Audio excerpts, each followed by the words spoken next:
Hey guys, welcome to my YouTube channel. My name is Maria Commas and I welcome you all to Met Read Living. Okay, well, yeah, I'm always in high spirits and let's just dive into what we're here for. So, on today's episode, I would be, making a reaction to the Blue Therapy. I know a lot of us have watched it, come across it, it's famous or infamous, but yeah.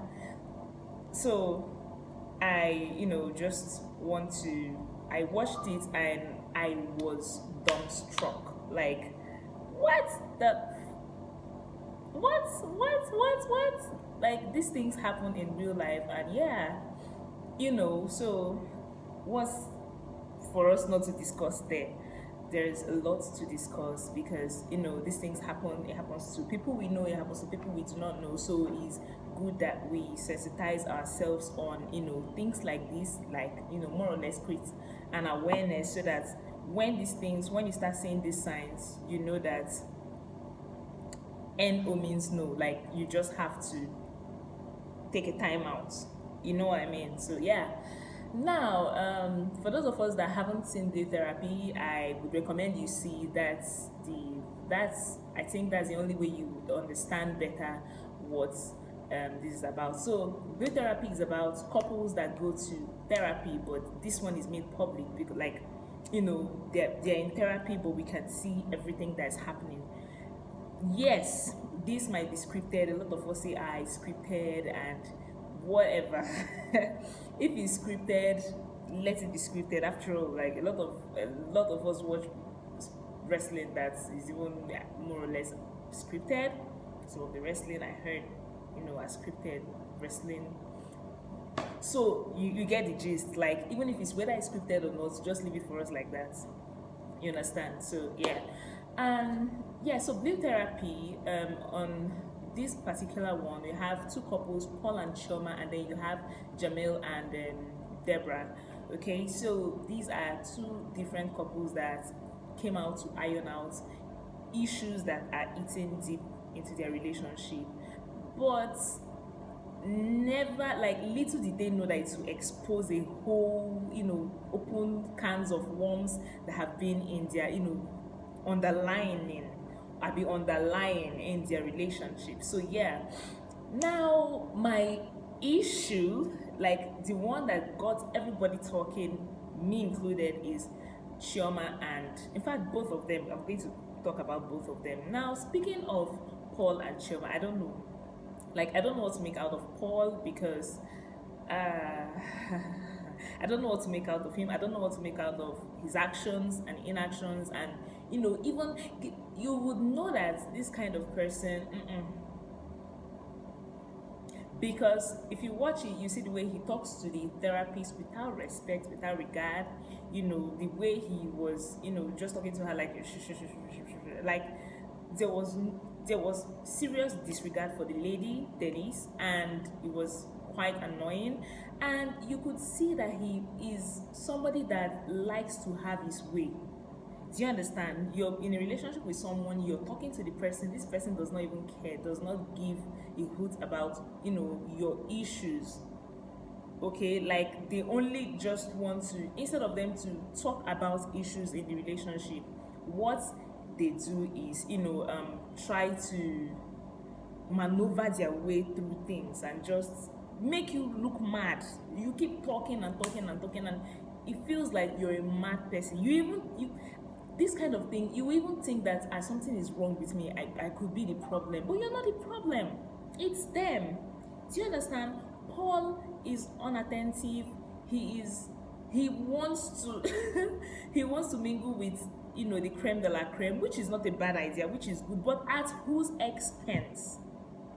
I know that you need to make these connections because of your business or because of your your career, but at whose expense? Let's not be at the expense of another person, because now he's making all those connections and living above his means on Chioma's expense. Now both of them live together, and from the latest episode, the last episode before the aftermath, Chioma was saying to Dennis that she moved in with him because they had a situation. I think maybe it was because she was pregnant. Yeah, she was pregnant, but Paul wasn't ready to be a dad. Paul wasn't ready to be a dad, and they both made a decision to, have an abortion. But then, if he had said that he deep down she wanted to keep the baby, because in her family, and I quote, in her family, they have issues with giving birth to children. So she was very scared. She got pregnant, but Paul wasn't ready, for her to keep the baby. Paul was not. He wasn't ready to be a father. Okay, so yeah, that was the thing. He wasn't ready to be a father, so she just had to agree and went and had the procedure done. And now I'm wondering, yes, you won't blame that totally on Paul, because Paul did not drag you to the hospital to do the procedure. Do you understand? You went there with your two legs, with your senses intact, everything intact. But I also understand the situation. Like, he's not ready to take responsibility. He's not ready to be a dad. He's not ready to be a dad. He's not ready to, and I see him saying, babe, we'll go through this, I'll be with you, I'll do this. And I'm looking at it, I'm like, this Paul that has, played through from the first episode down to this episode, I don't think he will change. I don't think he will change. And Chioma, like, I don't know, Paul's sister keeps saying that, oh, Chioma has bad attitude, Chioma is this, Chioma is that. So, okay, let me just let me just tell you the cocoa. Now, Chioma has an issue with Paul's sister, because Paul's sister has her whole head in the relationship. Like, she wouldn't let this couple breathe. She's always there, and in her own defense, that's Paul's sister's defense, she's saying that, yeah, Paul is her little brother. She wants to, know who Paul is bringing into the family. She wants to, be sure, look out for him. But Paul is an adult. Paul is an adult. Why do you have to, put your nose and your entire being into an adult relationship? If he wants you to babysit him, then he's not supposed to be in a relationship. No child is meant to be in a relationship. You are a child, so stop treating him like a child. Is he a child? Why are you putting your entire life into this relationship, making the girl very uncomfortable, telling her that she's a bad mom, she's not going to make a good mother because she cannot maybe properly babysit your own children? How do you love your children enough to keep them with somebody that you tag bad? That makes you a bad mom too, does it not?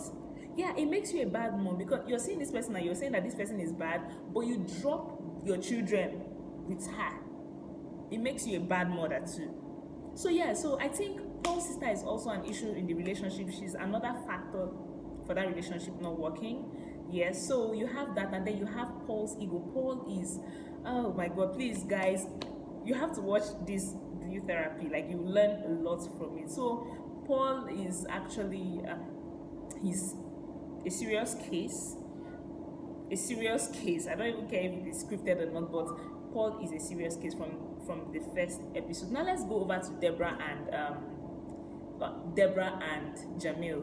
Now, in the case of Deborah and Jamil, I did not, through the first 2 episodes, I was looking at Deborah and I'm like, okay, girl, you have to chill. Like, stop comparing your boyfriend. She keeps comparing Jamil, that's her boyfriend, to her friend's boyfriend. Do you understand? Keeps comparing it, and Jamil is sick of it. He has had it up to here. He can't, like, he's tired, and he's the one that actually initiated that they see a therapist. So he actually wanted it to work, and I was like, okay, for this guy to be this calm and want you people to walk through your relationship, I think it's not a bad thing. Do you get?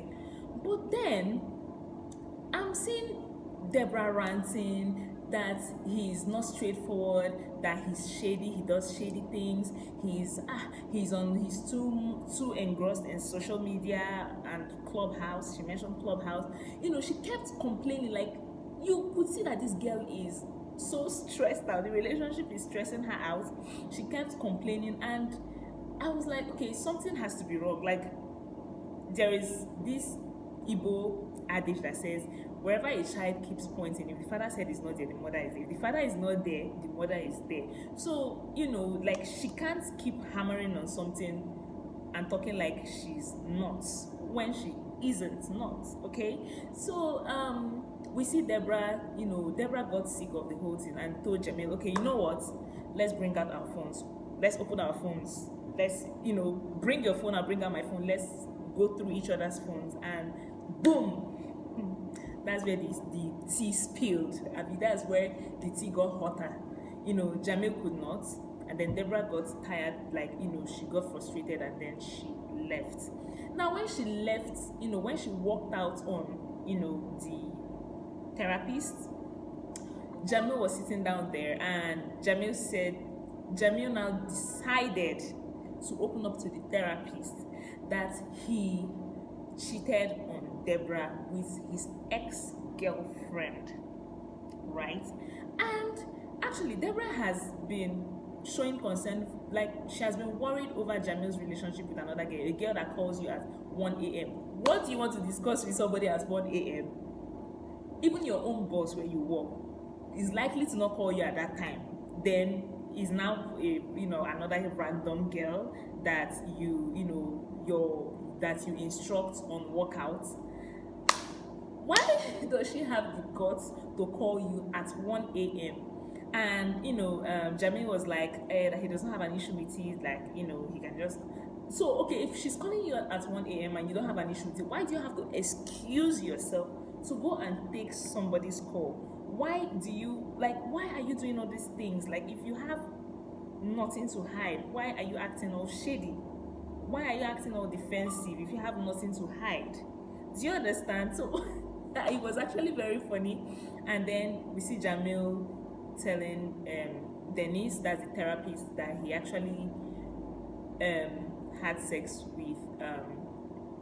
with his ex-girlfriend in the car after their 4-hour conversation. Like, they had a whole 4-hour conversation with your ex-girlfriend in a car, and then you ended up doing the deed with her in the car. This one, my head just scattered. Like, I don't know what to say about it. Like, I know what to say about it, but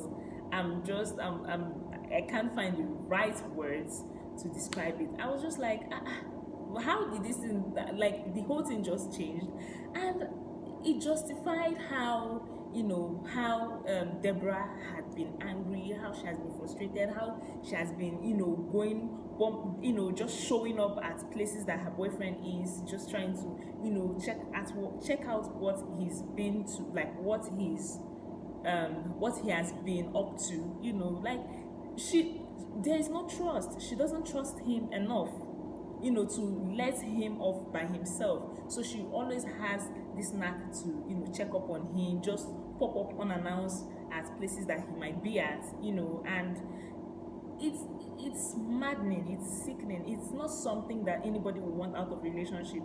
A relationship is meant to give you peace, is meant to, of course, like, there's no flawless relationship. You're supposed to have those ups and downs, but it's not the one that is meant to make you go loco, make you look like a mad person. So after everything, and Deborah is saying that because she did not want to come off as somebody that is very insecure, she allowed her boyfriend to continue with the workout stuff with his ex-girlfriend. And she even talks to his ex-girlfriend, like, because she does not want to. I think she wants to give him the benefit of the doubt that nothing will come out of him being her workout instructor. But see where it landed. Like, it's ended up utterly destroying the little that is left of what their relationship would have been. You understand? So yeah, this breed therapy thing really taught me a lot. It taught me a lot. Number one, you should trust your instincts. A woman's instinct is very powerful. If you sense danger, there is danger. I'm not even lying. If you sense danger, there is danger. Do you understand? Trust your instincts. And number two, please, like, all these signs are there. Like if you're in a relationship with somebody and they start acting out along the way, like the signs are always there. There's nobody that can pretend forever. You will see signs, and any of those signs that you see, take them seriously. Learn to communicate with your partner on a daily basis. Like, talk to them. If at any point you do not like what you are seeing, speak up. If they want to call you a nag, let it be so. Just speak up. It's either it's working for you or it's not working for you. Okay, so speak up at any point in time you feel that something is not right. So be attentive. Okay, let your antenna be very active. Like, don't wait for somebody to don't. And another thing, I don't think it's everything that goes on in your relationship that you spew. There are things that are meant to that you keep.